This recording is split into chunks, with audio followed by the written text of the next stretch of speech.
Good evening, ladies and gentlemen, and welcome to ESMT Berlin. My name is Jeanne-Marie Gäbler. I'm the Deputy Director of Corporate Communications here at ESMT Berlin.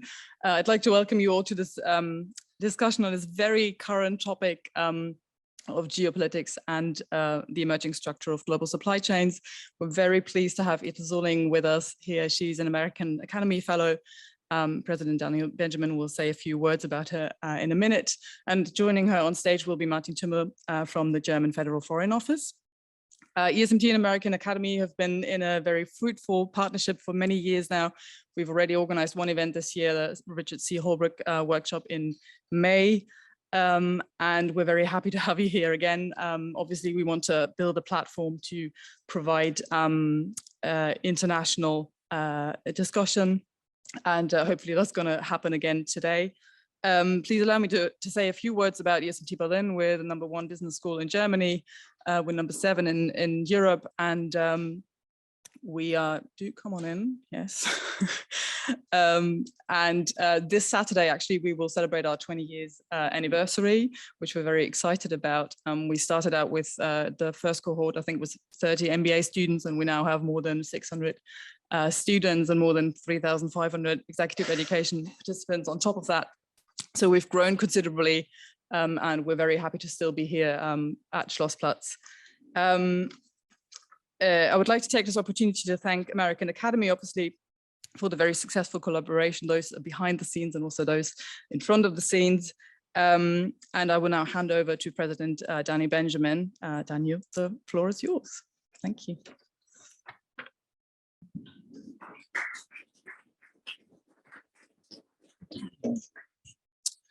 Jean-Marie, thank you very much for those kind words. And let me say we're in full agreement. This is a great partnership, and we have gotten a tremendous amount out of it. And we really appreciate the opportunity to come here and exchange thoughts with students, faculty, and the larger ESMT community. I want to, first of all, welcome our guests who are here and those who are online. Thank you all for joining us this evening. And it's really a pleasure to introduce tonight's two guests. You can get the shorthand right up here, but to give you a little more flavor of who these people are, Etel Solingen is the Thomas T. and Elizabeth C. Tierney Chair in Peace and Conflict Studies and Distinguished Professor at the University of California. That's a very long title you have, Etel. If the length of title is an indication of quality of scholarship, then that is absolutely fitting. She's also last semester's Richard C. Holbrooke Fellow at the American Academy. Etel has a genius for studying the issues that are going to be really important before they are really important. She studies the nexus between international political economy and international security, globalization and its discontents, large field, global supply chains, comparative regional orders, transnational diffusion, nuclear proliferation, and science and technology, which is to say a huge amount of what is going on today in political science. And her articles have appeared in a appropriately broad range of journals, including the American Political Science Review, International Organization, International Security, International Studies, all the top journals. Take it from me. Most recently, Etel received the 2019 Distinguished Scholar Award in International Security from the International Studies Association, and she was the 2020 Susan Strange Professor at the London School of Economics. During her fellowship at the Academy, Etel continued to follow some of the intellectual strands drawn from her most recent book, Geopolitics, Supply Chains, and International Relations of East Asia, which was published by Cambridge University Press last June. She convened the Academy's Richard Holbrooke workshop, which we held here at ESMT, with a range of academics, think tankers, German government, industry, all kinds of experts. And it was a terrific working group on the EU-China US relations, diplomacy, geopolitics, and global supply chains. And it's hard to think of a more urgent topic. In her talk tonight, Etel will elaborate on this workshop and discuss a possible Zeitenwende, to use a current word, in the structure of global supply chains, as well as new geopolitical understandings and how they underpin emerging trade relations. Our other speaker tonight, Martin Thümmel, will be engaged in a conversation with Etel. Martin is Deputy Director General for East Asia, Southeast Asia, and the Pacific at Auswärtiges Amt, at the Foreign Office. He has worked at the Foreign Office for more than 20 years. He has served as head of task force for European migration. And before that, he has served as director of the Politische the politics section at the German embassy in Beijing. He was at the German mission at the UN, the German consulates in Mumbai and Shanghai, as well as the European Directorate of the Foreign Office. So we have two people extremely well suited to an extremely important topic, Etel and Martin. It is a pleasure to have you tonight, and we're looking forward to a terrific conversation. Let me just say, there will, of course, be a question and answer that will be after about 30 minutes of Etel's talk, and then another 30 minutes of her conversation with Martin. If you're joining us via Zoom, please do not hit the raise your hand function. We will not see it. Type your question into the Q&A part of the Zoom platform. Etel, over to you.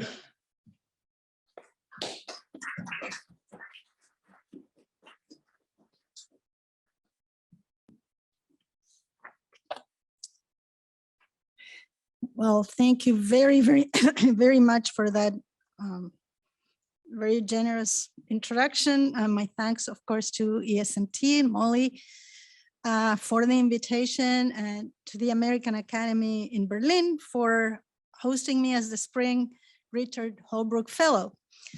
Holbrooke founded the Academy. He was ambassador, US ambassador in Berlin.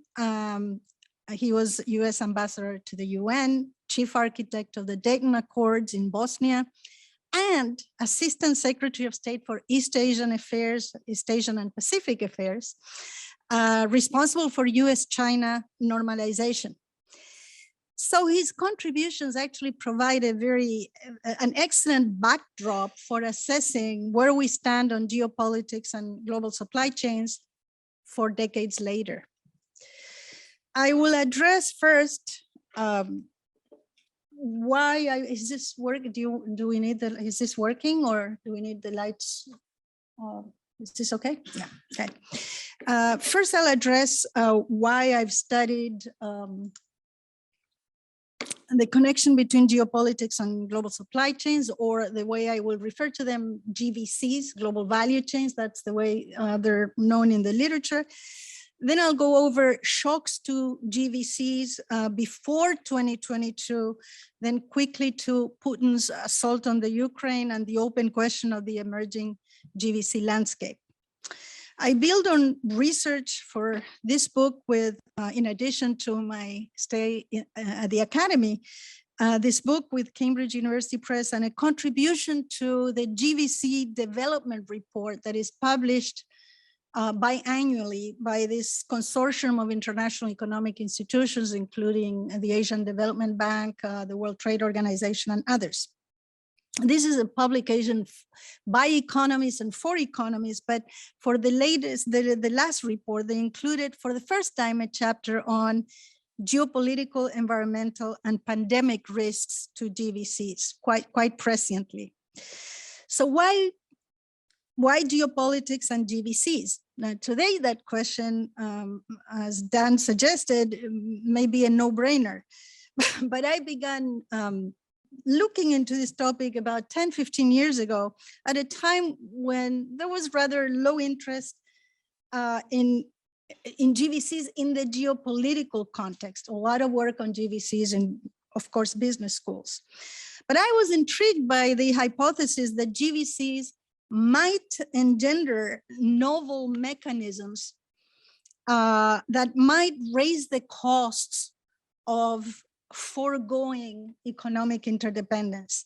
And if so, they would foster stronger incentives to sustain perhaps peaceful interactions than would be the case in their absence.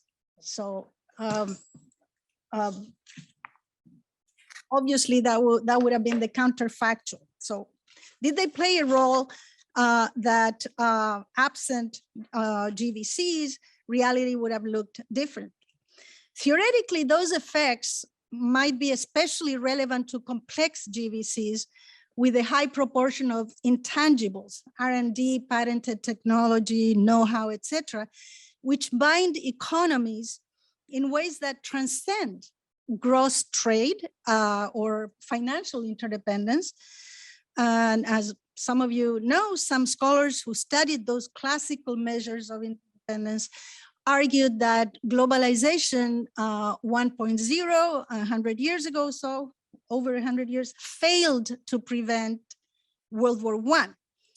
And so at the time, in an article that was published on the centenary of World War I, the outbreak of World War I, 2014, I argued that the main difference between globalization 1.0 and 2.0, our times, the main difference was in fact the presence of GVCs, or might be the presence of GVCs. And after all, 4 decades of striking GVC expansion, especially in East Asia, under outward-oriented political economy strategies, coincided with restraint in handling a variety of lingering disputes in that part of the world. Now, whether GVCs had that effect or not, geopolitical stability, predictability, and cooperation clearly enabled a GVC expansion since 1980, as long as economic growth was priority number 1. It would be hard to imagine the expansion of GVCs against the scenario of violent wars and autarkic strategies that characterized East Asia in earlier times, specifically under Mao, for instance. Surely, in the absence of GVCs, China could not be the economic powerhouse it has become.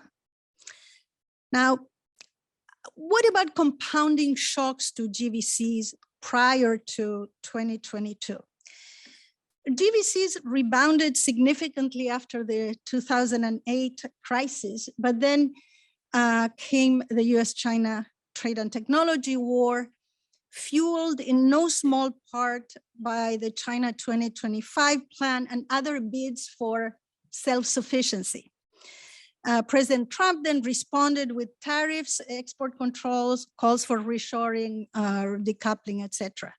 And then rising protectionism and extreme versions of hypernationalism and populism began fueling geopolitical tensions. How do geopolitical shocks affect GVCs? Very briefly, sorry, this was, I'm behind on, yeah.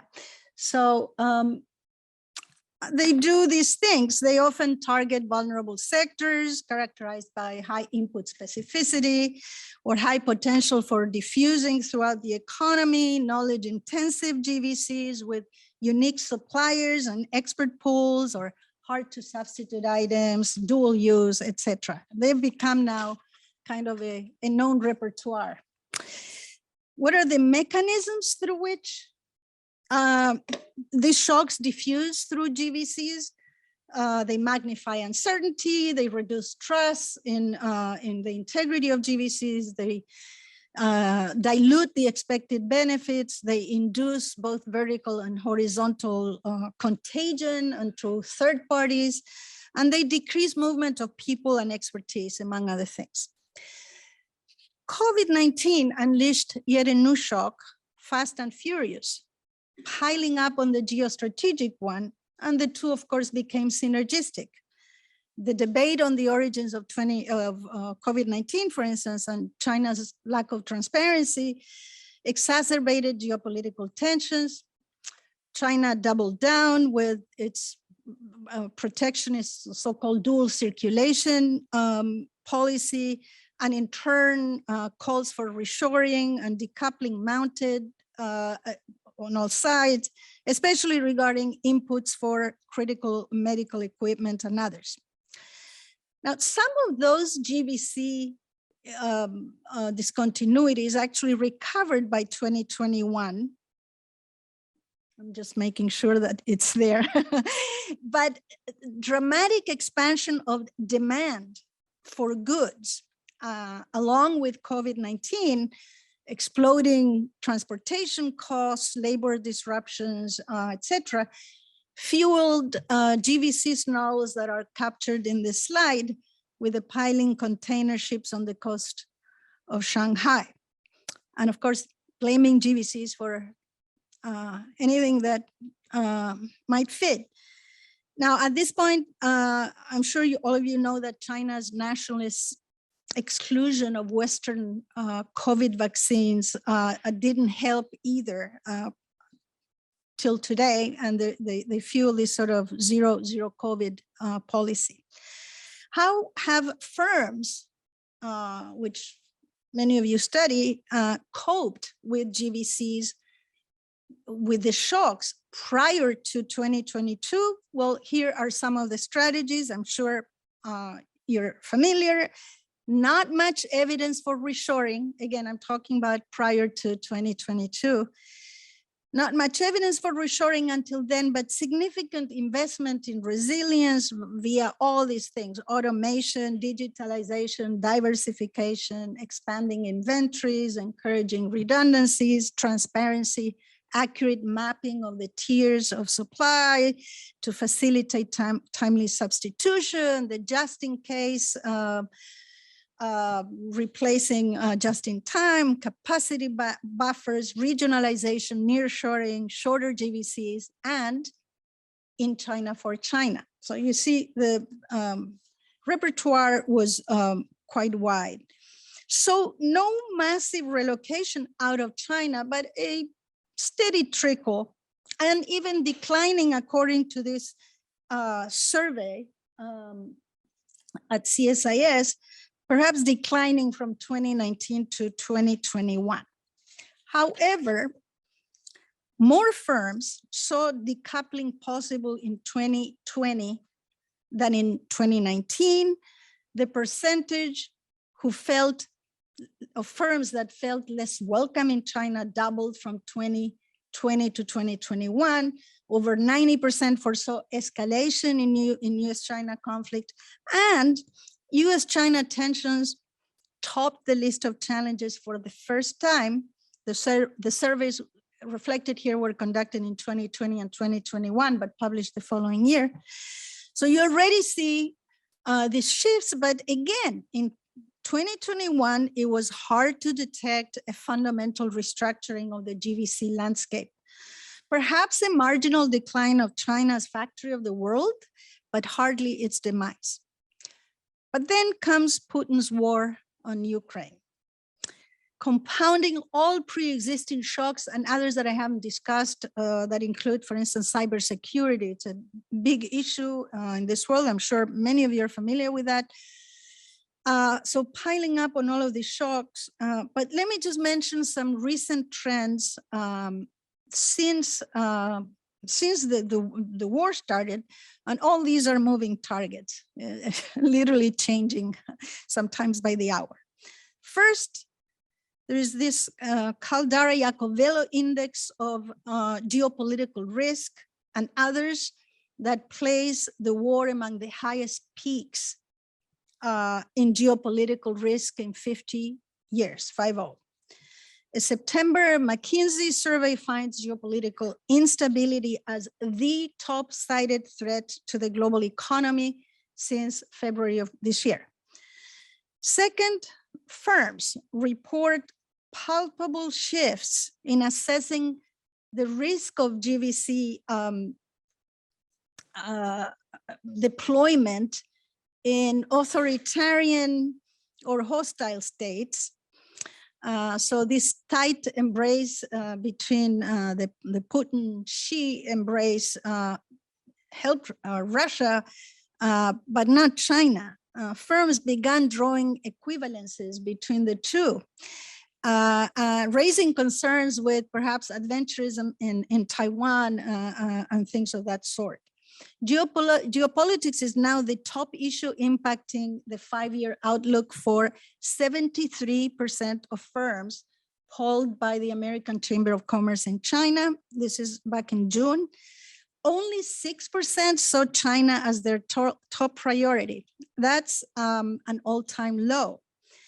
Only 15% plan to actually move out of China, but this is also a record high. And there's a lag for all of those things. For 52% of those that actually intended to do that, US-China tensions were the reason for moving GVCs elsewhere, a lot to Southeast Asia. Another survey shows 96% protesting negative effects on investment and GVC disruptions from China's zero COVID. That's a big one. So China's unprecedented slowdown, aging population, high debt, shrinking workforce, and growing unemployment, as you can imagine, don't help either.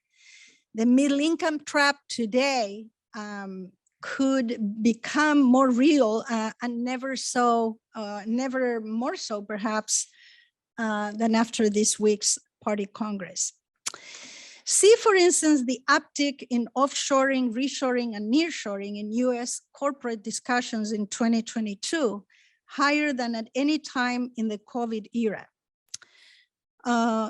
Daniel mentioned Zeitenwende. Zeitenwende is reaching some European GVCs as well. Surveys by the EU Chamber of Commerce in China that groups about 1,800 firms show that just 11% of firms considered moving out of China in February 2022, right before the war, but this number doubled to 23% by April, the highest in a decade. Deterioration in EU-China relations, mutual sanctions and legislation related to GVCs at the EU level already had reduced China's attractiveness by 2021, but by April of 2022, 33% said the war made China even less attractive, beyond concerns with COVID, zero COVID, market access, intellectual property, all the issues that were on the agenda for a long time. Now, the Chamber's president, the European Chamber, the President Jörg Wuttke, pronounced Europe-China relations, and I quote, drifting further and further apart in a position paper that he labeled the darkest ever. And interestingly, he argued that what European politicians say actually has zero impact in his view on investment. It's really what firms' calculations it's firms' calculations that count. And in that context, other Asian destinations are beginning to look more dynamic especially for SMEs. But large firms are still localizing in China. Mr. Wuttke also sees Chinese firms to be more interested in Europe than the other way around right now, for all the reasons I mentioned. Now, of course, Dr. Thümmel is better positioned than I am to discuss that. Maybe that's one issue that will come up. I don't know. And also the prospective business delegation to China, headed by Chancellor Scholz, who declared, by the way, empathic support for doing business with China. So all of this is sort of part of a package that we may or may not discuss. Third, the war aggravated supply challenges in energy, food, fertilizers, critical raw materials, worsening, of course, inflation and food insecurity in most vulnerable countries. Famine, as you know, is reaching new highs, and there is growing pressure from stakeholders on sustainability and human rights issues in GVCs, growing worldwide. The due diligence law, of course, on monitoring human rights violations by suppliers will soon enter into effect in Germany. Fourth, Putin's threats have brought back the ultimate risk, nuclear weapons, which now have crept into boardrooms and are hollowing out the predictable foundations that enable GVC expansion until now. I had never seen that, MAD and ICBMs and so on being part of the conversation in those boardrooms, but they are now. Nuclear related threats to GVCs in the Korean Peninsula, of course, are not new, but they certainly are in Europe, undermining those rules that provided for some sort of stable deterrence in the past. China's nuclear modernization is also in full steam, replacing the very sound policy of minimal deterrence that presided over the golden era of GVCs or GVC expansion. At the very least, it's clear that the US and China should work together along with the IAEA and other countries to avoid nuclear proliferation, vertical or horizontal, let alone a nuclear use. 5, on the sunny side, and we surely need one, don't we? The war led to unprecedented transatlantic convergence, backed by Japan, Australia, South Korea, etc. Democracies do face many internal and external challenges, but precisely because democracy can no longer be taken for granted, at least in some countries, and must be protected, the speed and scope of transatlantic responses seems really unparalleled, precisely in the midst of that sort of sense of weakness. And it surprised many, the response did, not least the autocrats. It was a sign of strength, precisely because sanctions are costly to senders, making them a stronger signal of determination. If they were cheap, they wouldn't convey that signal. So Germany's Zeitenwende is both a crucial underlying vector of this transatlantic convergence and a pillar of whatever GVC structure emerges next. In network analysis, which is very much used in the study of GVCs, Germany is one of the 3 major nodes. In this ECB study, and it's a little hard to see Deutschland, I'm sorry, in purple, it reflects the European network. On the left, you see 1995, the network for 1995. On the right, you see 2015. Notice, if you can, the dramatic change in the light green network for Asia. The small China node in 1995, barely visible there, becomes the largest in 2015. That's almost 7 years ago, in just 2 decades. Nodes for the US and Germany got smaller over that period, but size is not everything. Smaller nodes may excel at core GVC activities in innovation, R&D, those intangibles, which are the frontier in the GVC world. Now, that big node for China reflects its rise in global manufacturing. Remember, these GVCs can be manufacturing, services, intangibles, they reflect different things. So in this case, they reflect the rise of China in global manufacturing, but that's not where most value is added in production, according to this sort of smile curve analysis of where value is added along the GVC.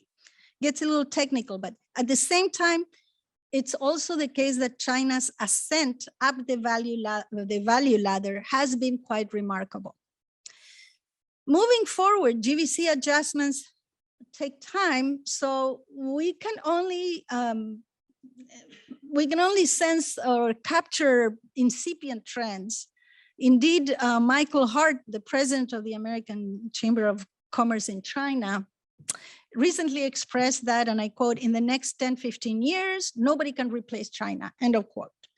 And that may well be the case, but the essence of diversification and resilience is not replacing one massive node for another or with another, but rather preventing dependence on single dominant markets or sources for inputs.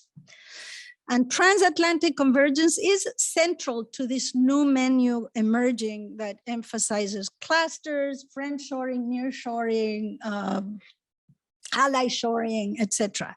These are terms that are not always clear and not always mutually compatible, but they do underline much of the conversation. Now, there are GVC dimensions in various issues in EU-China tensions, Uyghurs, Lithuania, Taiwan, climate change, deforestation, etc. German Foreign Minister Annalena Baerbock has been quite vocal, countering China's threats and economic coercion, for instance, against Lithuania, a country that is embedded in this European GVC networks that I just showed. She also pointed out that the war in Ukraine showed that Europe's security depends on NATO's collective defense. But at the EU level, relations with China were cooling down even prior to the Putin-Xi no limits embrace. And since the war, these official statements have become maybe more explicit, as you see them listed there. I brought some examples from President von der Leyen and China's foreign ministry respectively. And by the way, China's so-called wolf warrior diplomacy vis-a-vis Australia, Canada, the UK, and others have only strengthened those transatlantic efforts to refashion GVCs. Now, the Biden administration just applied new export controls. As you know, the foreign direct product rule on certain semiconductor inputs, manufacturing equipment, and software. And of course, dilemmas of collective action kick in because it does require others to internalize these rules to prevent, as designed, to prevent China's advances in supercomputers, data centers, etc., that especially those specializing in military applications, internal repression, and so on. So there are always challenges to maintaining transatlantic cohesion. Always, and especially when there are external efforts to drive a wedge. But few would have predicted, I believe, the observable degree of resilience to those challenges since the war started. Indeed, when I arrived at the academy last spring, many were predicting exactly the opposite, wrongly as it turned out. And incidentally, for all of the skepticism that I remember at the very beginning on sanctions, Russia's inability to import parts and components, that's what GVCs are, right? To fuel the military industrial complex in Russia, the inability to prevent that is no marginal achievement. Putin still inflicts intolerable suffering on civilians, but imagine what it would be like if its military industrial complex could crank out ammunition and weapons at will. And those substitutes from rogue states like Iran are no panacea. Now, China has kept Russia afloat, yes, by purchasing its oil, but its firms have abstained from supplying military equipment, of course, fearing the cost of doing so, as far as I can tell. The EU is the second largest destination for Chinese exports and the third largest source of foreign direct investment in China. It has raised initiatives, as I mentioned, on forced labor in GVCs and countering coercion vis-a-vis EU members, NGOs or individuals, as has happened. And it does label China a systemic rival. The recent US national security strategy does cite China as the most consequential geopolitical challenge, end of quote. But, and I want to drive this point home, it also states clearly that the US wants to avoid a world in which competition escalates into a world of rigid blocks. It's in the strategy. It does not seek conflict or a new Cold War.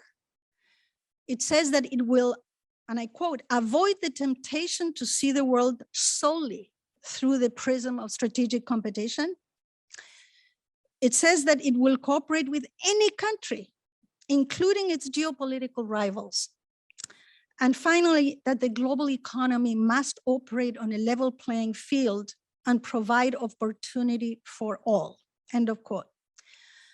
So it's clearly crucial that all sides have a role in preventing the further deterioration across the board, decoupling, or any of these outcomes that sometimes are floating around, including the complete fragmentation of the global economy.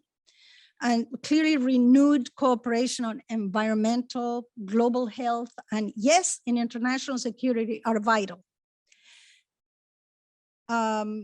Just today, there was a report that President Xi sent some sense of also expressing support, but I don't really have, it was a private letter and I don't have much information about that. In any event, we are at a critical juncture. I'm going to wrap it up and proceed with the program. I do want to say that going up into the sort of 30,000 feet, right? The post-Cold War era began just a few blocks away on November 9th, 1989, with the fall of Berlin, the Berlin Wall. That was another Zeitenwende. The geopolitical foundations that underpinned that era have sadly decayed and need urgent treatment. 1989 and 2022 are, if you will, two bookends to an era that enabled the most dramatic expansion of the global economy via GVCs. And it will take a great deal of statesmanship to restore some semblance of stability and predictability. GVCs cannot do without predictability. Now, obviously, some emboldened autocrats darken that horizon, but all may not be lost. And that may be another topic for discussion with Dr. Thümmel.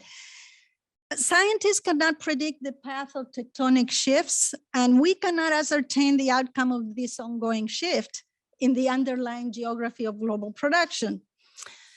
A more significant revision, though, seems more plausible today than just 9 months ago when I arrived at the academy. Madame Christine Lagarde at the European Central Bank sees 3 distinct shifts already in global trade, from dependence to diversification, from efficiency to security, and from globalization to regionalization. There's a lot of debate in the community that studies GVC, looking into whether these trends are indeed happening. The international economic institutions that guided the post-1945 reconstruction warn that geoeconomic fragmentation will make the world poorer and more dangerous. But even those institutions emphasize the imperative of diversification, substitutability, and shortened GVCs to make them more resilient. Especially crucial is not to deprive industrializing countries in Asia, Africa, and Latin America from some of the benefits that they have derived from GVCs, while of course remaining vigilant on sustainability, human rights, and inclusiveness. WTO Director General Dr. Ngozi Okonjo-Iweala has made clear that reglobalization or some deeper, more diversified international markets remain our best bet for supply resilience.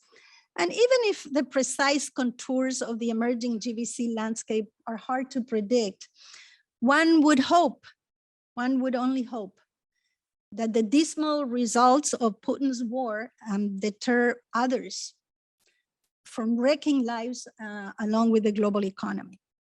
If that lesson can be learned, then the peace that comes after the storm might be more durable. Partners in Ukraine reconstruction just met, I believe, in Berlin a couple of days ago. Again, perhaps Dr. Thümmel can tell us more. But maybe one day Ukraine could become a crucial node of European and global GVCs. It has certainly shown that it has what it takes, human capital. Ukraine could emerge as a sort of Taiwan in the heart of Europe, turning Putin's design on its very head at a very steep price for all, to be sure. So I've mentioned a few themes. Dr. Thümmel may want to discuss those or others to begin the conversation, and then we can later invite questions from the audience as well. So the floor is yours, Dr. Thümmel, and maybe we can.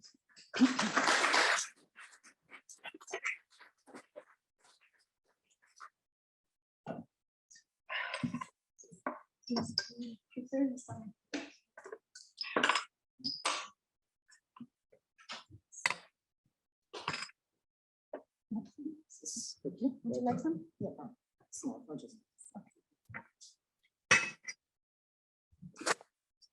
Thank you. So, hello. Why don't we start with some comments or maybe reactions or other points that, sure.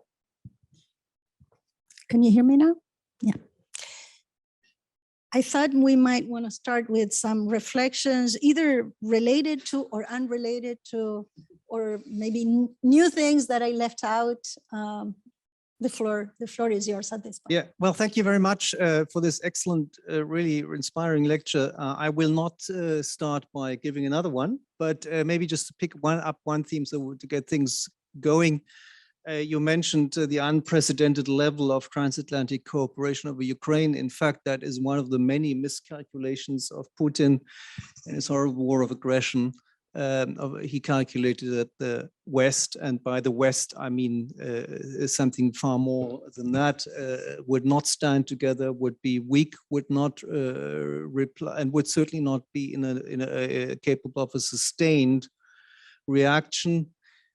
We have had an unprecedented wave of sanctions by the US, by Europe, by Canada, by Japan, by Korea, by Australia, New Zealand, and Singapore and others, by actually a group of countries that represent about 15 to 18 times the level of trade than the trade between China and Russia, which is growing rapidly. And I think some of the Chinese reactions you mentioned, even though they are on the whole very disappointing, not unexpected, but disappointing, but some of the more restrained reactions in the areas you mentioned have, of course, to do with the calculation, the cost-benefit calculation that China has been doing. So that's one thing, the transatlantic cooperation. I've just got back from Washington. There was a two-day conference on transatlantic cooperation on China, and also met some people from the administration. And it became very clear that this is also strongly percolating to transatlantic cooperation on China, the very united reaction we're showing and will continue to show vis-a-vis Russia. On that, of course, since the Biden administration started, we have already dismantled some of the sort of things that divided the US from Europe last year. Many of people here will know, most often the removal of tariffs and so on that the Trump administration had imposed. And of course, but beyond that, the outlook of the American administration that has made it a priority to work with partners and allies. So that certainly was something we could build upon when Putin started his war. I'm not a supply chain expert, of course. This is an really important subject of our strategizing. I should maybe say the following. You mentioned the national security strategy that came out. Germany is working on a national security strategy, and at the same time, we're drafting a China strategy. We're very far advanced on the China strategy in the Foreign Office. And we will come out with that after the national security strategy will be published early next year. And of course, supply chain resilience and diversification and the avoidance of cluster risks has become is one of the really big topics. I'm happy to go into a sort of more certain areas, maybe also with the audience that people might be interested in. And you also mentioned Jörg Wuttke's report, an excellent report by the European Chamber. Yeah, and I think he rightly says, I mean, okay, he's not a politician saying that what European politicians say is irrelevant. I don't think he meant it that way. That would mean by sort of by making a logical conclusion that what civil servants say is even less relevant than what politicians say. So I guess our relevance would be somewhere in the maybe in the minus range. I don't think he meant but it that I don't think. I think the point he made was a very good one. That it is China's actions, China's behavior over the last decade that is creating an environment that is more and more difficult for any businesses to operate in. You talked about, you mentioned the percentages of companies not maybe because it's just impossible, not wanting to relocate out of China, and those who do. There is one very clear trend with COVID. The foreign companies in China have been sinicized rapidly by the simple fact that foreign employees have left China in droves, especially families. The embassies also, the foreign missions are strongly affected by that. So that's another trend that there's so many other factors that have occasioned this rethinking. Last point on that, I hasten to add, having said all these things, and you already mentioned economic coercion and all these other aspects. We can come back to that later. But we also believe, and no one in the German government, even the most stringent critics of China, would advocate a complete decoupling of our economies. I don't think anybody else is really thinking about that. Neither Japan, who in many ways is a good example, is an example to us in the way they've actually managed better and faster than us to reduce dependencies, would advocate that, and I could cite many others. So that's something really important to say. But we have to be realists. We can't pin our hopes on any kind of developing miraculous things happening in China to the advantage, the return of China to a path that it had taken till about 10 years ago. And we have to base our policies on that. Maybe just at this point, but let's just maybe take it from there. Well, thank you very much. I think maybe we should open it up to questions so we can engage the participants, the audience. So please feel free to. I don't see any. Yes, please go ahead. Hi, thank you for the amazing presentation. So I have one question regarding like realignment of GVCs.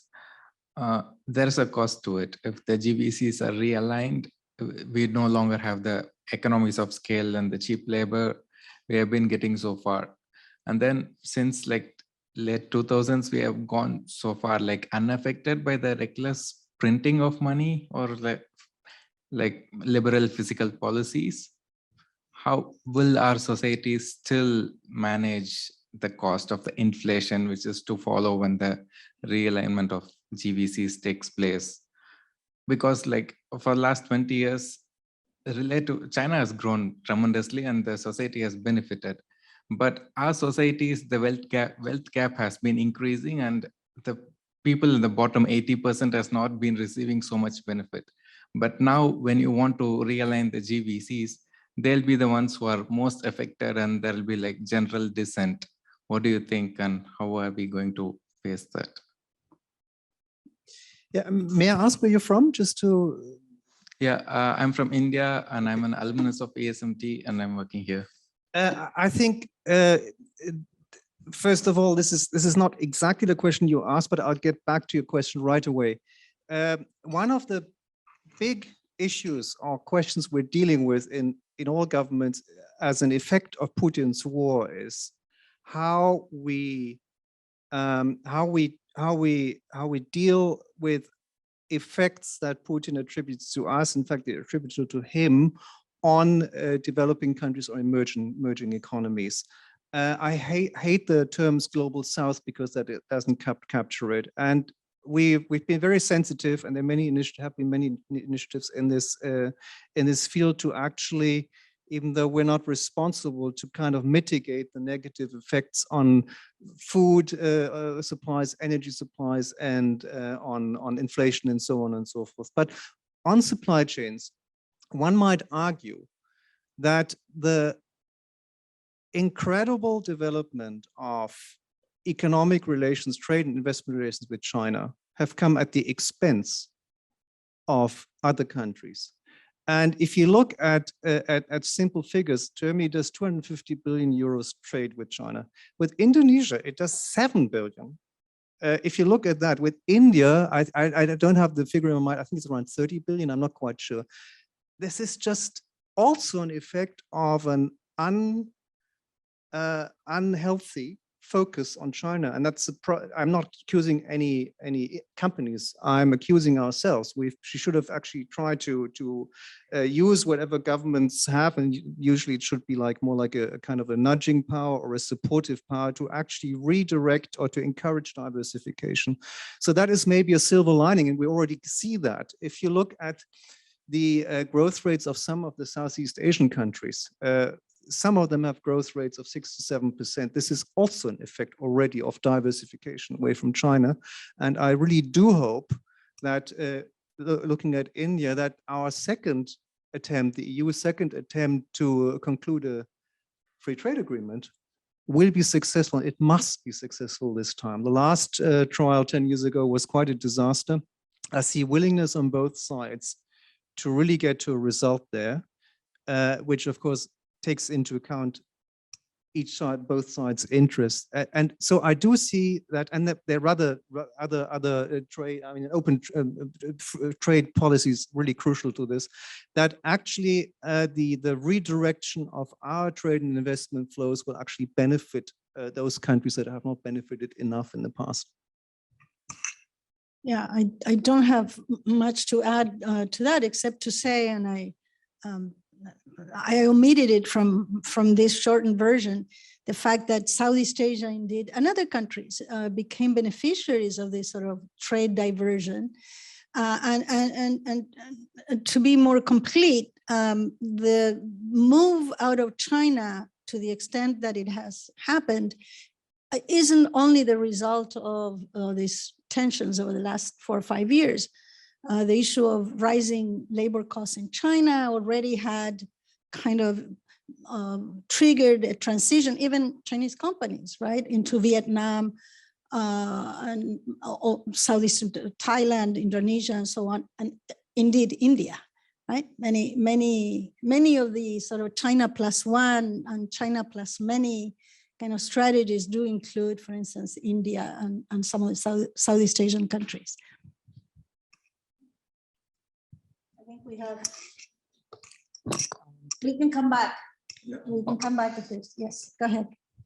Okay, just also follow up to this question, right? This strategy of diversifying from China to other Southeast Asian countries and stuff. And they're looking at it, they're seeing this, right? They're actually also talking about this internal economy and external economy and stuff. What would their response be? And because we're talking about a spiraling effect, what did China do next? And then like, what's going to be the European response? Are we like already preparing for what's going to be China's next move? You mean this concept of dual circulation, I guess. Look, I think our strategy has to be to avoid or reduce our own dependencies, because that's a lesson from our completely wrong Russia policy of the last more than a decade. And it wasn't just the wrong German policy, the particularly wrong German policy, it was also wrong EU policy, that you only have the political space to kind of try and influence developments if you're not dependent. And on that point, actually, one really important thing is we don't think we can change China, but we can change the strategic environment around China, and we can maybe influence the kind of calculations that China makes with regard to certain worrying developments in the region. That is sort of the important thing. And then I'm not a political economist, and I've read a little bit about interdependence, and you followed on with that on supply chains. I see where you're coming from. If you kind of if we divide the spheres even further, there might be less sort of less of an incentive to kind of avoid conflict. I'm putting this probably in totally unacademic terms. Well, again, decoupling from China is totally unrealistic. We want, and we also do see a certain value in interdependence, which is the key word here, to preserve some elements of that. But the development has just been too unbalanced, and we have to rectify that. And the beauty again is there are so many other partners, again, which we did not put in enough of an effort because China was doing so well, and we have to get out of that comfort zone, and we're being pushed out of that comfort zone. Yeah, nothing to add to Daniel. Thank you both for fascinating discussion. So the question I have is that the dominant discussion or discourse around value chain suggests that it is primarily Western firms, sometimes at the behest of governments, that are the primary movers. But when you talk to firms, they will often also talk about Chinese moves that seek to promote a fair amount of autarky.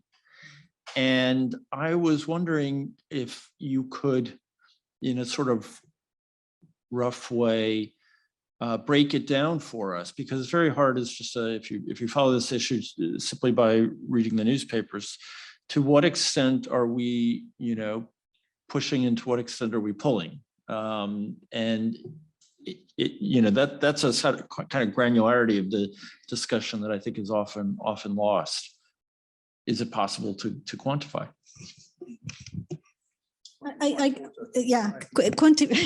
Quantifying any of these movements on Jews is extremely difficult.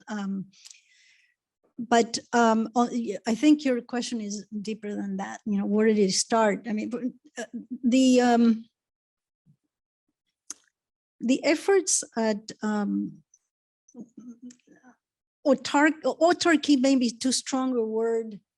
Not today, but let's say 6-7 years ago. But the efforts by China to turn away from kind of open economy under Deng Xiaoping precede the Trump administration, and precede even 2015. There was this China 2025 program that made it a lot more transparent what the policy of self-reliance and self-sufficiency would be, and eventually developed into. So it became a lot more clear that was sort of a general direction. But of course, that provoked a reaction, and as Martin just said, the lack of access to China, the lack of reciprocity in just every sense of the word, including compliance with WTO commitments and all the litany, intellectual property, all the litany of things that we know, that was there all along. And the last few years have just kind of made it all more transparent.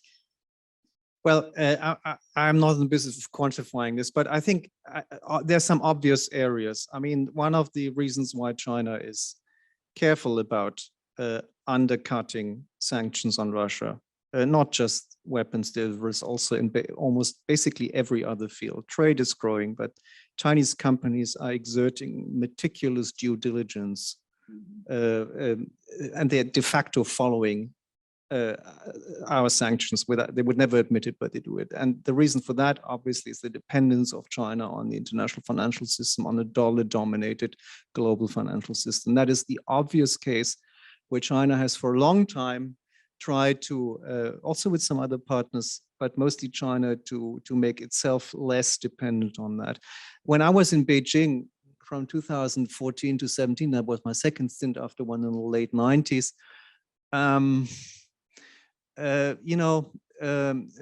China tried to engage Western partners on this. At the time, this is incredible how fast times changes. We're basically all falling all over ourselves, all of us. Who would be the first to float RMB denominated bonds? The financial centers in Europe, and the idea was, this is our future, we have to be the first, and so on.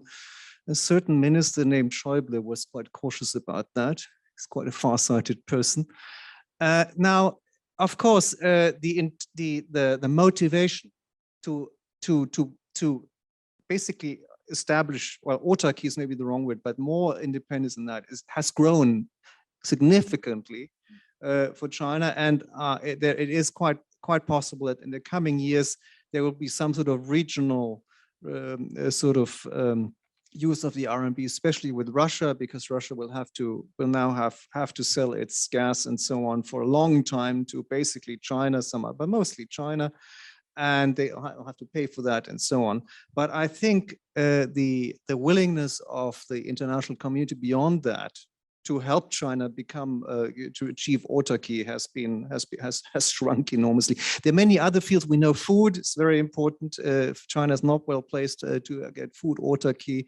I think the chance that Russia will help out is great. So that's sort of one other area, and it has made enormous strides. I have to say, from a mere professional view, one has to really admire something that China has done on a technical level. They've done an incredibly smart job at diversifying their trade, their energy sources, and so on and so forth. So in a way, we've been sort of a little bit asleep following that. Somebody mentioned, I think you did that, or you did, that EU is now the second largest trading partner. It's been overtaken by Southeast Asia, ASEAN last year. And so that is sort of a thing, diversification, not autarky there. But I think these are the areas probably to look out. And of course, the certain high-tech areas. You mentioned, high-grade chips, or artificial intelligence, supercomputers, and so on. That's another field where China has a long way to go as a country that I think consumes 85% of all chips worldwide and only manufactures 15%. And I think that is another area where autarky is almost impossible to achieve for China. But one thing you can quantify, and I'm coming, is very clear, the graph that shows the growing reliance on domestic value added by China. And that's been very specific, very directed, very policy driven. And you see it depicted. What that means, of course, is reducing reliance on external sources of inputs, right? And that China had done quite remarkable and consistently well before the last 5 years or so. Yes. Gabriel Deutsche. Yes. I'm an attorney here in Berlin. So my first question would be regarding the midterm elections. We will see a change in the political situation, possibly in the United States, what influence does that have on the position towards China and also the sanctions against Russia? And on the German side, so you clearly criticized the German-Russian policy over the last decade.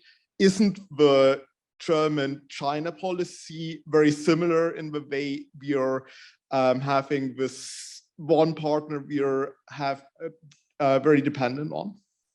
Why don't we start with the easy part? I think the second part is more on Germany, right? I think I already answered that. I mean, we're at risk of repeating mistakes we should not repeat on China. Yeah. The midterm elections, extremely hard to predict. And as of the last few results of elections, extremely dangerous to predict. So I'm sorry if I can't. But you know, this is maybe a stranger. I answered that because I've just been to Washington. We've been spoken to American friends a lot on that. I mean, one really clear development of the last also 5-6 years. This change of thinking wasn't just it came from many directions. There is a very strong bipartisan consensus on China in the US. If you look at what's actually been done vis-a-vis China, phase 2 trade measures and so on. This is. I just spoke to some congressional people a few days ago. It's not figured highly in election campaign. Of course, it's always there's an opportunity. One example, Taiwan, for example, the Taiwan Policy Act. There is pressure from both aisles of Congress on that. It's not Republicans versus Democrats. I'm not commenting on what the consequences of whatever outcome of the midterm elections might be, but I think this is a general observation that basically all American interlocutors confirm. No, that's very true. There is an interesting development in American politics regarding trade. The Pew has some interesting surveys on trade, positions on trade. And what you will see today is that among Democrats,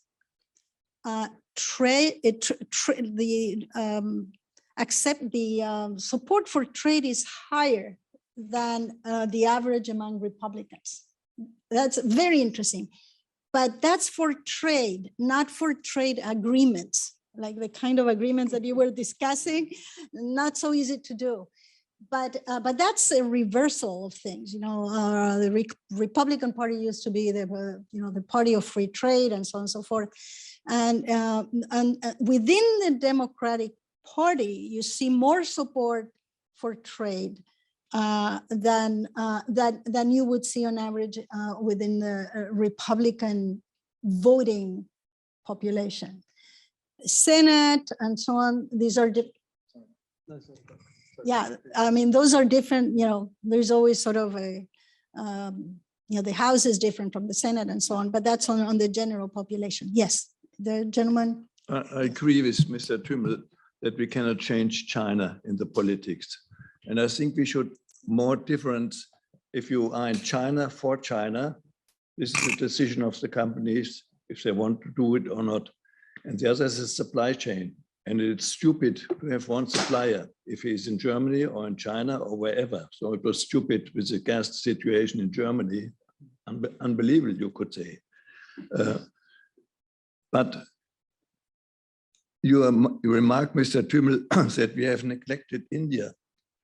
No, we don't have, but we haven't been successful. And this, I think, is not the fault of the European or American entrepreneurs. It's a problem in India. In India, you don't get anything done. And in China, if you see what China has done for their people, for hundreds of millions of people who got off the poor up there, in India, nothing has happened. So what do you think, what can be done that we can be successful in investing in India? Yeah, I was posted to India for 3 years in Mumbai, 2006, 2009. That was sort of the end of the kind of boom of reforms Manmohan Singh. I know about the difficulties. I still believe, also the interesting thing at the time was that a large percentage of the German people, business people, managers who worked in companies in Pune, where Volkswagen started its and other car companies started their manufacturing outfits and so on, and in other areas had been to China beforehand. And I do believe that there was maybe I should not talk about companies because I should talk about governments. When I looked, and there were a lot of delegations coming, I have to admit there was a lot of political kind of will. And then the EU had its free trade agreement negotiations for, I think, 4 years. And I think after that, you had to put almost every one of the negotiators in a, I don't know, in a German, you would say Gummizelle, because they'd gone completely crazy. You know, it's incredibly hard to negotiate with India because you really fight for their interests. But, you know, the political commitment wasn't there. The situation was such that people said at a certain point, let's give up. This is impossible. We will put our negotiation resources elsewhere. We will renegotiate with Japan. There is actually a capacity issue here. I mean, DG Trade is a huge part of the EU Commission, but they only have that many people to negotiate free trade agreements. In the current geopolitical environment, I think this will go differently. I'm not belittling the kind of framework conditions in India on foreign investment, the local protectionism, all these kind of things. But I do believe what's different now also is the commitment on the Indian side. It's different from 10, 12 years ago, because India also sees the need. We've have lots of discussions with India on Russia to diversify. India also actually has a dependency issue on China, a strong one actually. India has a strong dependency on Russia when it comes to arms equipment, and so there is a real interest to change things. And I think it's really important that it changes from the top.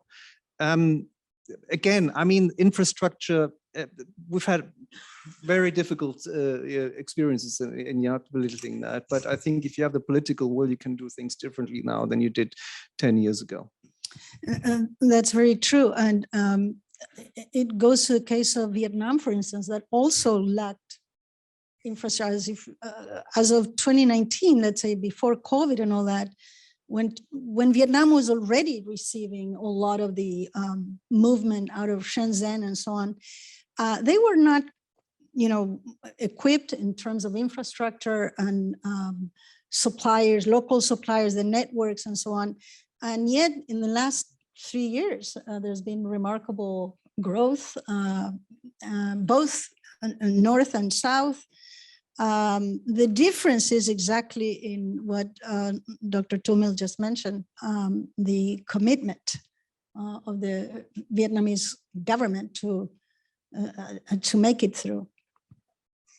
Maybe you can comment on that, what we just talked about. Yeah, I just have a comment that, so now Europe and the West is not in a position of strength to negotiate. We are going and negotiating with India, which is increasingly becoming a managed democracy because of like the one person, the glorification, like the cultists like Putin or something like that. And then Biden goes to Saudi Arabia and negotiates with MBS. So this is the diversification the West is doing. Like it's not the ideal way in which diversification should be done. It should be done when there was like the global economy is booming, and then in a position of power, not in the position of like mercy. Well, I just mentioned India's interest in, diversifying its trade relations and investment is also very strong one. And, you know, I think, I don't think the lesson that we draw from the Russian war of aggression is that trade should only be conducted or promoted between what we often call value partners, only between democracies. In that case, India, you're criticizing domestic developments there, but India, in my view, in our view, is a democracy, and many shortcomings, no doubt, human rights. We talked to India about that, but that, of course, would be a kind of a conclusion we just cannot draw from this war. Yes. Let's go ahead. Good evening. Thank you for your presentation. Thank you for your contributions. May I just pose a question given the title, which says Geopolitics and the Emerging Structure of Global Supply Chains.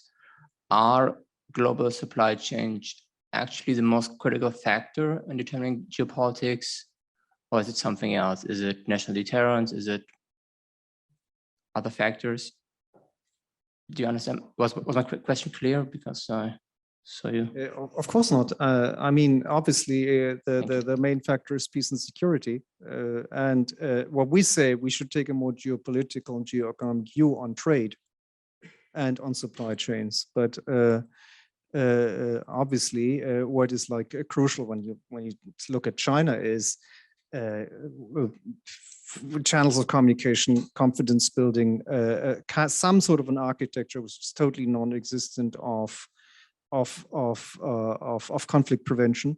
Maybe we're a bit hesitant to kind of say anything to Asian partners about this because we have not been super successful with our structures recently. But another factor is rule of law, international law, and so on and so forth. And I mean, this is of course the basis, and then other things follow from there. But I don't know whether I understood your question correctly. But I don't. But one thing that's actually important is business relations and supply chain issues should not restrict the space for maneuver of politics. I mean, that way around, I think maybe I'm making myself clearer. We do not want our foreign policy, our security policy to be, our space for maneuver be narrowed by these dependencies, be it supply chains, be it other things. So that is maybe what I would have to say on that. Yes, so I had sort of three things in mind when I thought about your question. You may find it curious, but before, let's say before 2016, 2017, geopolitics was not part of the menu in the study of GVCs. GVCs actually have, is a very interdisciplinary, the study of GVCs is very interdisciplinary. It's mostly in business schools like this one, but there are studies of GVC that deal with labor and so on, but geopolitics was, when you went through the kind of surveys that I cited today, you wouldn't see geopolitics at all there. The surveys just didn't reflect any concern. So to the extent that the surveys reflected concerns were with the purely economic dimensions or risks to GVCs, right? Having to do with, yes, there was some interest, for instance, in climate change, for instance, to some extent, not as much as we see today, right? But geopolitics was just not there. It's kind of a recent coming to terms with the fact that, if you will, geopolitics is the, forgive the word, but superstructure that without which GVCs won't operate. Usually economists say, well, the invisible hands, and it's true, firms go here and there according to some sort of economic logic or just in time and all these things, of course. But the permissive conditions that enable this GVC, I wanted to convey that in my presentation, the permissive conditions were actually given by this geopolitical context that enabled that kind of interaction. So it's not that, Germany got it wrong or other countries got it wrong. The geopolitical conditions were such, as of the 1990s in particular, and China's behavior, the charm offensive and all that, gave you the permissive conditions to think of a sort of a positive outcome of this interaction. That's where kind of geopolitics matters. So it's not that it's the only thing, but in some sense, it's sort of the framework that enables different kinds of outcomes. To go back to the Woodke quote, right? He doesn't mean that politics and geopolitics don't matter. What he meant is that there are, that even though this is true, that geopolitics actually does provide a framework without which GVCs cannot thrive.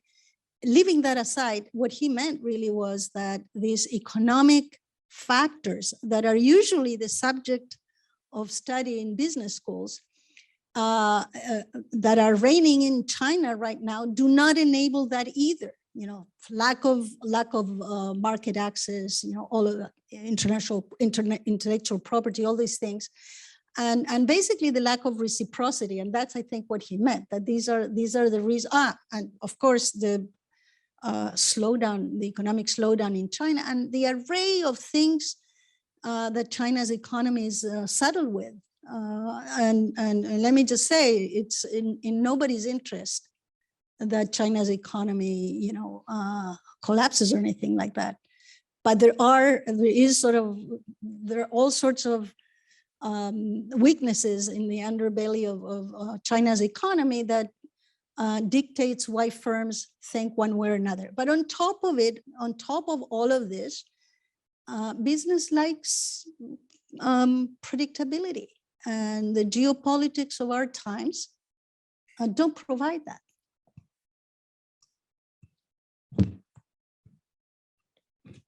We have, maybe we can come back, Daniel, but yes. I especially like the graphic you showed with from 1995, I think it was, to 2015, the development of the supply chains for the different countries.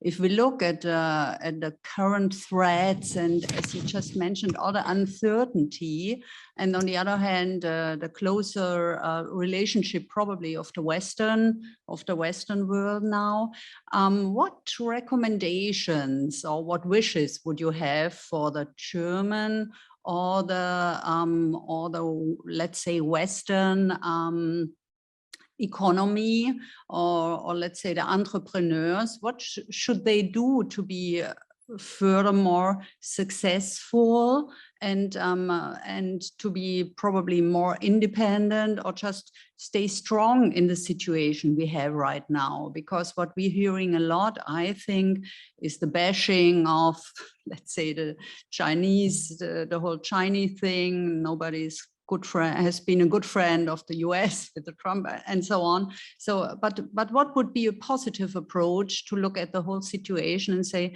these are the things you would love people to do to be stronger in this environment right now? I'm surprised that I certainly don't. I don't represent anybody but myself, so I certainly don't want to come and recommend the German government. So I'm passing it on to you. The one thing I would say, though, is I don't think anybody is referring to the Chinese you know, as a people. It's very much the Chinese government that is the issue here in terms of economic policies and sort of you know, growing efforts at self-reliance. You know, the decoupling comes from, maybe that's what Daniel was alluding to. In the book, we have, I'm going to just say this and then pass it on as to what Germany should or shouldn't do. But in the book, we have a chapter where we identify sort of three groups within China vis-a-vis China's groups that have different preferences regarding GVCs. On group number one, there were people that have been wanting to decouple in China for a long time. They don't like this policy of openness, and that's group number one. There's then a group that would have very much want to continue this openness to global supply chains, but is faced with the reality that the outside world is waking up to, you know, to this sort of one-sided, you know, one-sided, or the perception that this whole engagement is very much one-sided. And in the middle, there are people that are pragmatic, that figure out, well, We can't do it with the US. The US is increasingly oriented to sort of or more restrictive vis-a-vis China. So let's do it with Germany, Japan, and with others. By the way, one more thing, since I mentioned Japan, and you did too. Japan actually, yes, is not gravitating completely. Japan is going through a Zeitenwende in some ways, but it didn't start now. There have been too many encounters around the Senkaku Diaoyu Islands, including militarized and sort of gray zone activities between Chinese forces and Japanese forces that have led to a significant reduction, not massive, but significant reduction of activities by Japanese firms that began flocking into Southeast Asia earlier. And I'm talking 2013, 2014. I think the number is something like there were over 14,000 Japanese affiliates within China, coming down to about 12,000. So it's not like Japan hasn't been thinking at all about the risks to its massive dependence on China, but that's sort of a side issue. So back to Germany. I also agree. I really like those two those graphics, and I think if we are successful, like the graphic of 2025 or maybe 2030 will look different. I do hope that at the circles, the German circle won't get too much smaller, because there are many interesting things you can see very clearly on that graphic. 2050, you can see the incredibly fast decline of the other Europeans, for example, and the imbalance. There's also an intra-European imbalance of trade with China and so on, as we all know. My hope would be, or we should aim for, that these other circles, small circles, get bigger, that the lines, the thickness of the lines get thicker, and that Zeitenwende in that sense would mean, as the gentleman rightly pointed out, that difficulties we have with still countries like India still, that we take a second look with this vision in mind, not just at India, Indonesia, Malaysia, Vietnam, at Africa, Latin America. Very important these trade agreements get through. We have these sort of, we've tried many times, and I think they're quite set views that certain things can't be changed. And I know the doubts and so on and the past experiences, but I think now is a chance to actually relook at these things, and the willingness of many partners to relook at maybe re-examine their own interests and rejuggle their interests is also there. And that would be really ideal, to have like a cluster, as you said, and not to have a cluster risk in one particular country. As from a government's perspective, what can we do? I think there is, of course, there's limits to what we can do, but what we can do is to use our instruments that promote investment, for example, to actually give a premium to investments in countries where we would find it beneficial to see more investment. So that hopefully it won't be possible to grow ourselves out of the problem. Just grow faster in Southeast Asia, Africa, where have you, and slower in China, to reduce the massive imbalance we have now, but it would contribute to that. So that's something it'd be interesting. Maybe let's meet again in 2030 and have that graphic and compare the three and see what happened. That would be a good idea, but I completely concur on sort of the cluster being more resilient than the one node. So that's why I said we don't want to necessarily replace. The cluster enables substitutability, and that's basically what this friendshoring and so on are about. And as I said, even international institutions understand the need to do that. Just coming back, I know there are other questions, but coming back to the beneficiaries, I think I left out something. It is very important. I think to the extent that there are casualties of a dramatic decline in GVC activity. Developing countries are the primary candidates because developing countries, if you read these GVC reports in terms of training and upgrade and so on, would be very hard hit. And this is exactly what WTO Director General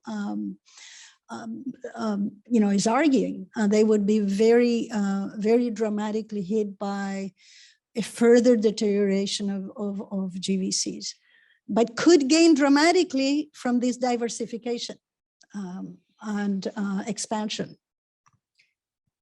Yes, can I just go one more and then come back? Yes. Oh, sorry. Yes, go ahead. My name is Heiko Günther. I'm working for the pharmaceutical industry in the countries of the former Soviet Union, but I also have some background in Japan, working there. I mean, would you agree to the analysis of some experts also who say that the difference between China and Russia is that China wants to establish its new role within an already existing international system of trade and law and also global value chains, while Russia or Putin maybe is wants reach a new role for Russia by destroying a certain already existing system of international relations, and deriving from this, their view on global value chains might also be quite different, that maybe China is more interested in that, while Russia and Putin, and particularly looking at the last years also of his economic policy, you see that it's also it was like decreasing the role of foreign suppliers, localization of production in Russia, and all this was the policy of the state. I mean, have you any opinion about this?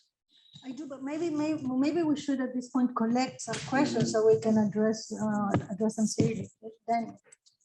Yes, thank you. And a quick comment and then a question. You said, Etel, that in the old days, we didn't talk about geopolitics in the framework of global supply chains. Well, we sort of did. We just called it political risk, wouldn't you say?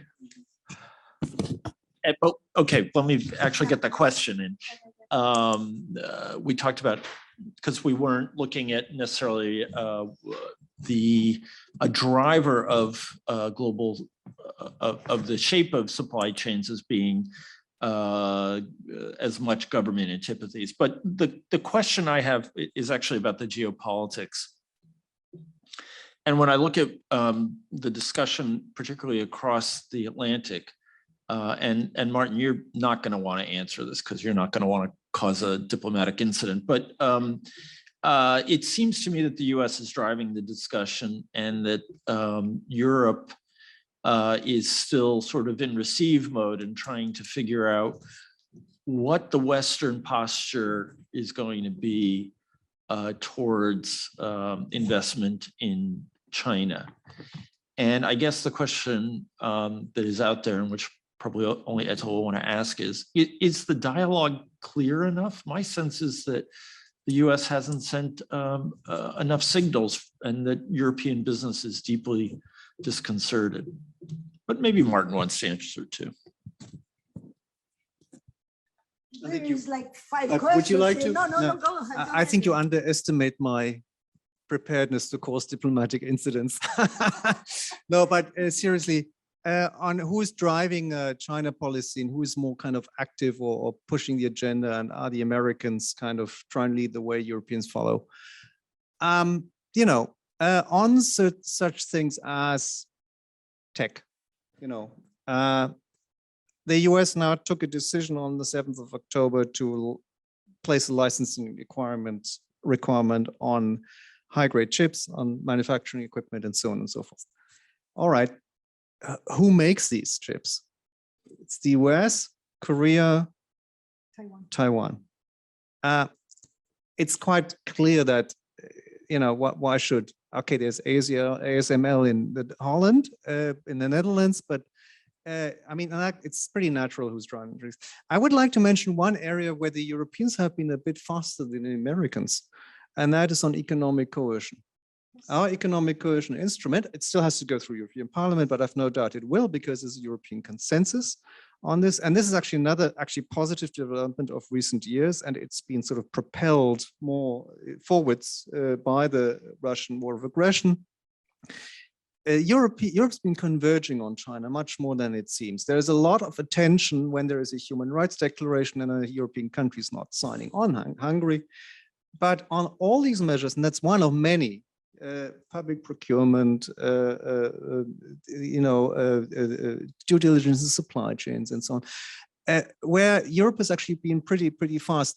All these instruments are actor agnostic. They don't have China in their names. That's one of the differences in approach between the US and Europe. But there are some areas, because of course, Europe is much more prone or much more to fall victim to economic coercion than the US.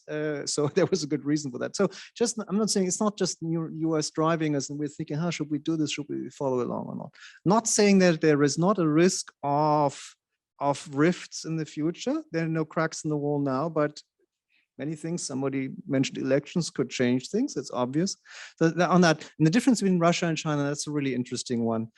The US national security strategy put it very kind of convincingly. They said both Russia and China are out to, I don't know what the exact verb was, it's not the word destroy, but it was something negative, do something about the international system, but only China has the capacity to do so. I think somebody else might.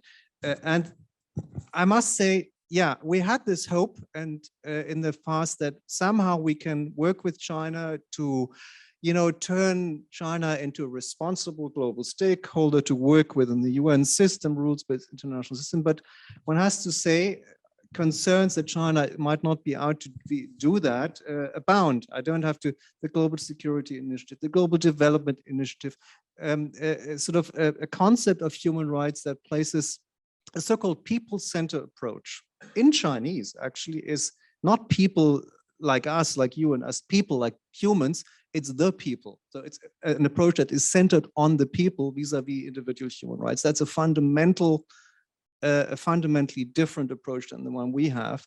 So in fact, indeed, it is our aim, our goal to work with China in the multilateral system based on the principles we have all agreed upon.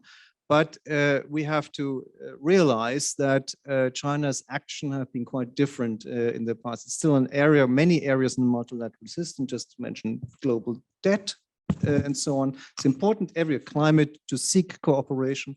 But so that is sort of, I would never equate Russia with China. Being a sinologist, I would never do that. But there are certain commonalities or similarities in approaches, and certainly their view on the West, their view on the multilateral system is actually quite worryingly similar. I couldn't agree with you more on all your responses, including on the issue of whether Europe is in receiving mode. That unlike you, I'm not privy to those diplomatic conversations and so on. But that's my impression from the outside, that Europe has pretty much led the way in many realms. The ones that you cited, I would add maybe the environment, because the discussion on environmental concerns and trade and all that was actually much more intense here. Now, perhaps the kind of early awareness of, especially at the level of the EU, because that's where due diligence is sort of a sequel to what the EU was doing, right? It's an application to Germany of what the EU, what happened at the EU level. But where I was going with this is that one of the reasons that may have made Europe sort of more aware early on was coercion on Lithuania and some of these very personalized sanctions on academic institutions and so on and so forth that really triggered activities in Europe much more than in the or earlier than in the US. So yes, there are areas with where the US signals, but doesn't coerce. And I think that's a much more successful way of coalescing a response than this is why I shy away from, providing advice on what I think Europe is doing very well. And the US continues to signal in areas, there will be, as I completely agree, there will be disagreements in many areas, and they could be worked out. Hopefully they can also be worked out with China. But and this goes to the question on whether China works within the system versus Russia and so on. I would say a few years ago, during sort of the charm offensive period and so on, it was more palpable that China wanted to work within the system, a system that, as I said, made it possible for China to become what it has become. However, in recent years, I just don't see, I see much more of an undermining of the system, or it wouldn't be doing some of the things that it's doing with internal circulation and all these things, or frankly with, continuing to defy WTO commitments and so on and so forth. So the working within the system, I think, was perhaps more tangible in a previous era than it is today. Russia is a story of its own, you're absolutely right. But turns out that even Russia had a lot to lose from the system. And it's only now, I don't know how many of you have seen this. Today, there was a release of a report on the International Energy Agency, by the International Energy Agency, on predictions about where oil prices and so on are going, that are far more favorable than we thought they would be. This is another area where predictions about the futility of sanctions and so on have gone wrong. Apparently, there's a projection that that green energy will be far more important, and that governments have actually done a lot more than we thought they were doing. And this is a report that I haven't read in its entirety, but just came out today. Maybe one last word about whether the US is signaling clear and all that. In some ways, take Australia, to take it out of the EU.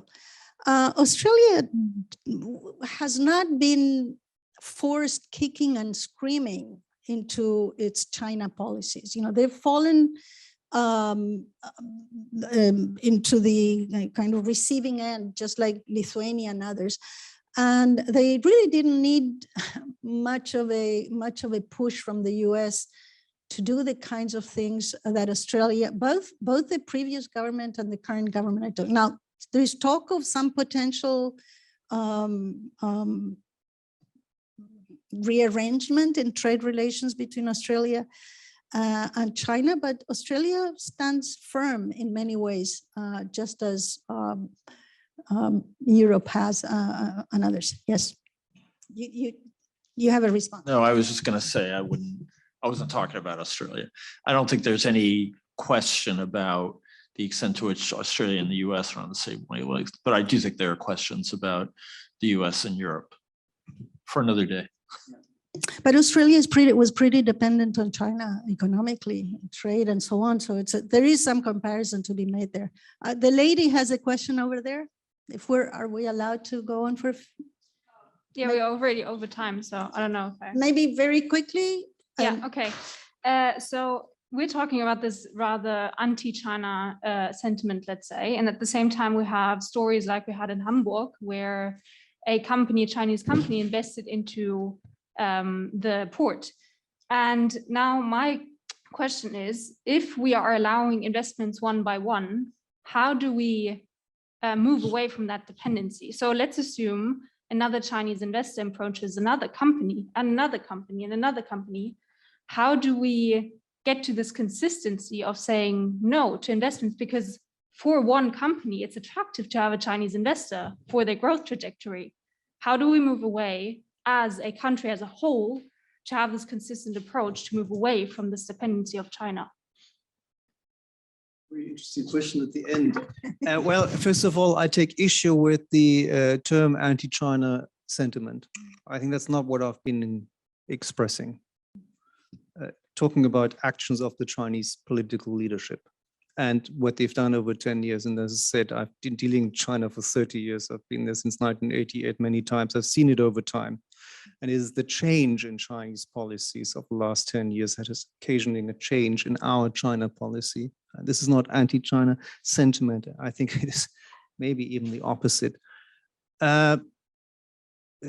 You point your finger at a very, very important thing. I mean, the decision that's been taken now is reduce the stake to a pure financial investment that does not give the Chinese company managerial or strategic decision-making rights, no blocking minority, and it makes it impossible to increase that stake without further approval. But I think that is a foregone conclusion.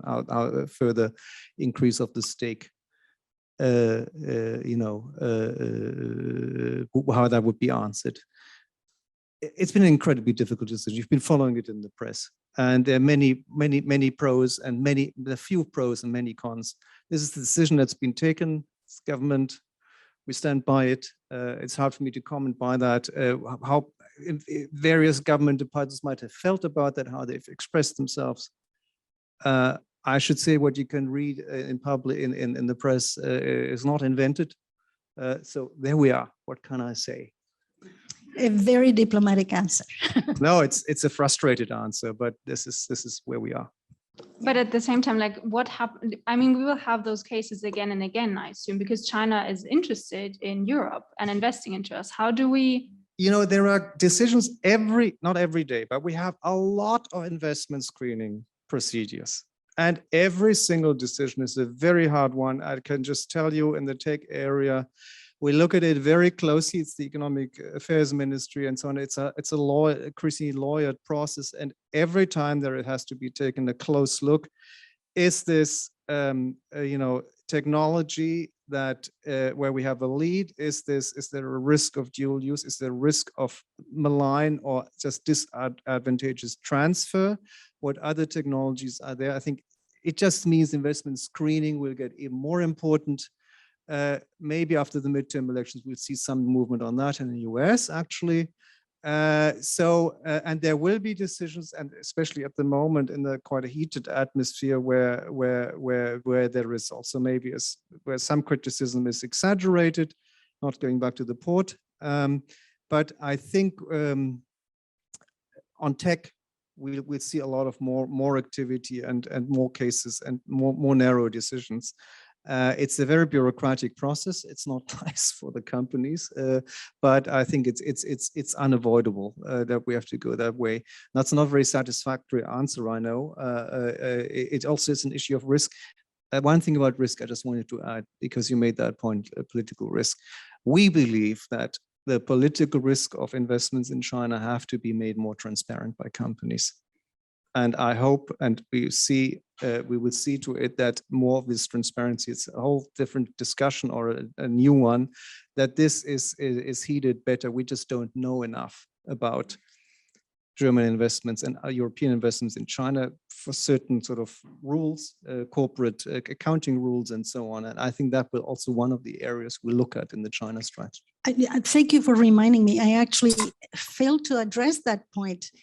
Believe it or not, when I got started on the project, I thought political risk would rank very high. I looked at the World Economic Forum and all these entities that you thought might be, and they do have surveys of industry and so on. Over the years, nothing, maybe 6th place, 11th place. And so all these years before the Trump administration, I thought, why am I looking at political risk? I mean, this is not a non-issue.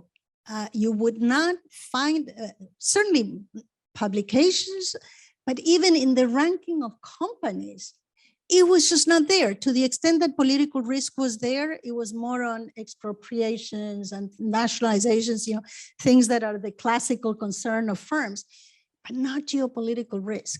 To the point that I thought, maybe there's nothing here, right? What am I doing? But that's for a conversation we can have next. And I thank you very much, especially thank Mr. Thümmel, Dr. Thümmel, and the audience for such a fantastic set of questions and yeah, difficult and good ones. Thank you for being here, and good luck with everything you do here, especially the students.